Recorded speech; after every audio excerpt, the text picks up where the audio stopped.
So, magandang araw mga kabapa. Welcome naman po sa ating panibagong araw, panibagong road trip.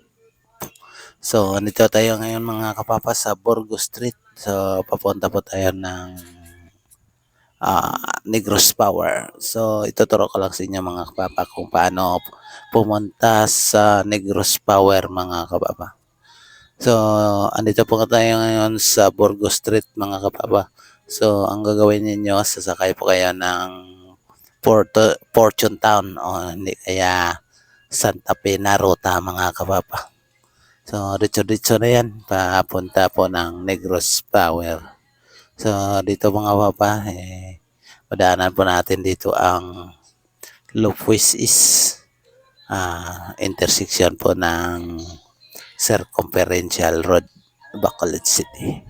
So sa hindi pa nakakaalam kung saan po ay yung Negros Power na office o yung binabayaran natin Negros Power sa ating mga bill ng ating electricity, dito po yan sa Robinson Supermarkets sa East na side dito po sa Bacolod City.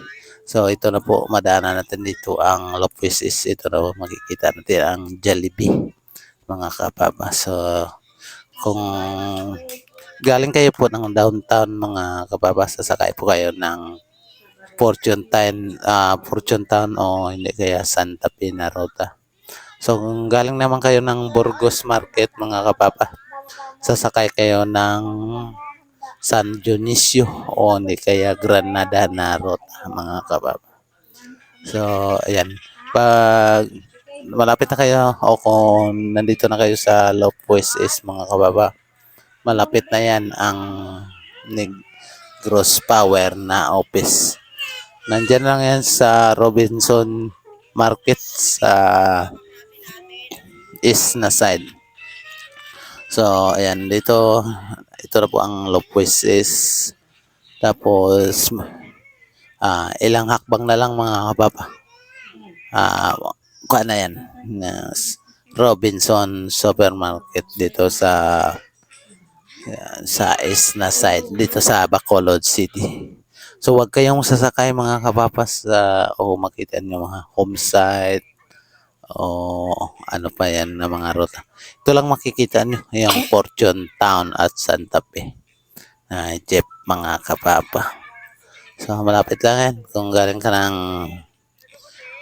yan, galing ka ng downtown, makita mo yan. Sasakay ka ng mga 15 minutes. Darating ka na yan sa office po ng Negros Power. So, ito po ay isang gabay lang po sa hindi pa nakakalam o hindi na alam kung anong sakayan ng papunta ng Negros Power dito po sa Bacolod City. So, ayan. Dito, yan. Kung madaanan mo na yan ang Villa Angela Arcades. Yan, kunting hakbang na yan. Makita mo na ang Negros Power Office. Dito po yan sa Robinson Market. Dito sa Bacolod City. So, ayan, nakita natin yung Negros Power Office. Ayan, dito po yan sa Robinson Market. So, ayan na po. Kung hindi pa nakasubscribe sa ating channel, pakisubscribe na lang. At pindutin na rin ang notification bell para updated po kayo sa ating mga bagong video. Maraming salamat po. Thank you for watching. Bye-bye.